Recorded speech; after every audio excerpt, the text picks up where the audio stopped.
Kulian TV. Atibati geze chopu chopu. Muri Zimbabwe pakaipa. To cut the long story short, government ye Zimbabwe aina kana anything yati ya communicate yataura ne family ya Geza. Izvezvi. Ndo mamirira akaita zvinhu. Andisuzoti vari kuronga chi, vari kutya here oro pamwe vangamirira kuti president Mnangagwa vadzoke muZimbabwe, but izve so mamirira akaita zvinhu president Mnangagwa vatodzoka muZimbabwe nawo, vatodzoka kubva kuAddis Ababa kuEthiopia uko. Anditi kana vakamirira kuti nyaya yacho ndo vanozokwanisa kuuya vega vochimhanya vega vochitaura kuti mudhara angoenda paHirosi eka here kana kuti kuda sei. I don't even know, because the family of Geza vari kutongoro basa ma arrangements avo as usual vakatongogadzirira ungoti sezvinoitika mufamily like iwe unoziva kuti kwafa iwo nhasi mhuri yako inotoziva kuti uyafa tikufanira unomiviga kwakati, zvinhu zvokuti zvinogara zvakarongeka kudhara kuti kafa achanovigwa pakati. And advantage yekuviga vanhu especially pama tingati chiko pama farms pama ruzeva avo oro pama zvese, it's because ndo anenge atori ma title deeds iwayo anenge atogadzirwa for the family yese inotouya itoti apa ndepedu apa because tine makuva edu ari apa ari kudai ndimozvona ndo mamirira anenge akaita zvinhu. But so far hurumende haina chayati yaita, ende mhuri yeko Geza iri kungofambiswa basa because mazuva anenge achitofamba kavatongoti okay tikapedza apa tozodai so tozoenda kuSanyati tosvika tonoita se tonoviga mudhara wedu. Ndo mamirira akangoita zvinhu. Hurumende handisi kuziva chikunyazonetsa chii. Nawo varikuda kuzobudikira vakuda kuzongoisa vamwe because apa pane mumwe mudhara akafa futi rimwe gamba. Vakabva vangomudeclare ka1 kuti ningi national hero bo ka1 zvatopera.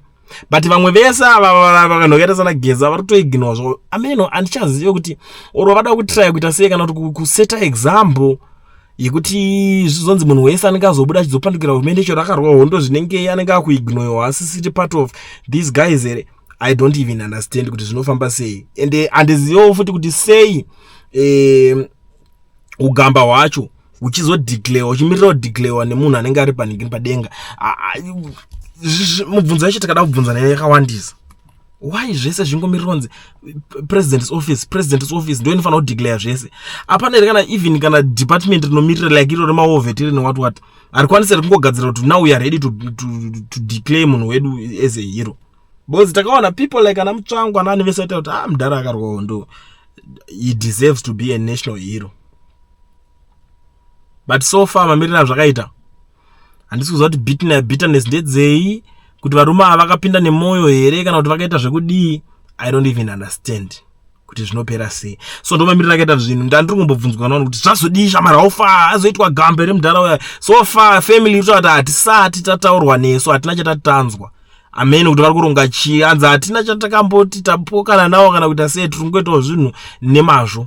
Ndo zvandatambirawo kubva kune family yacho. I don't know kana pachinge pane zvimwe guys, I will try by all means kuti nditry kushandisa connections kuti timbobvunzawo, because zvinhu zvakakosha kumbobvunzawo even kuna vanhu veZANU-PF vacho, even kana kuna spokesperson, because Christopher Mutsvangu ndiye spokesperson weZANU-PF, but akabuda akati mudhara Geza deserves to be buried even at national hero seka ubva atitwa national hero. Handimazvona akatotaura kuti he deserves to, but onaka tinoda kuti azouya achitaura on behalf of the party. Ndo zvatiye tichida kuti tinzwe kuti party yavo iri kumboti kudii.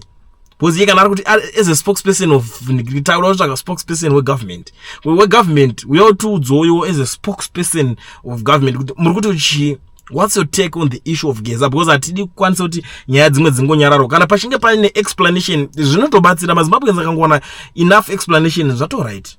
Nokuti akutoziva kuti ningi akazotadza kuningina nenyaya chakati pane kungonyarara kutanga zvimumumamana.